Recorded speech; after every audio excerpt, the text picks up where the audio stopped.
नमस्कार। आज मु पुणी थे नहीं आसी गोटे छोट ओडिया कविता। आशा करुँची आपण मानक भल लगे। कविताटा हूँ ए प्रकार। अमानिया बाघ मुही माने नहीं का कथा, जुआड़े हुए वर्षा सियाड़े करे मोर छता। रागरुषा सबु सहे धरे नहीं का कथा, हेले मो मनरे कष्ट देले हेब नहीं कि तो मन व्यथा।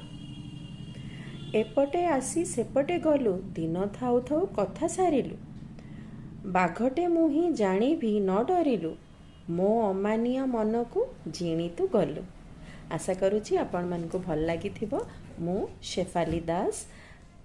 दयाकरी मो चैनल को लाइक आउ सब्सक्राइब करिवे, इंक्ड बाय शेफी, and please do not forget to press the bell icon.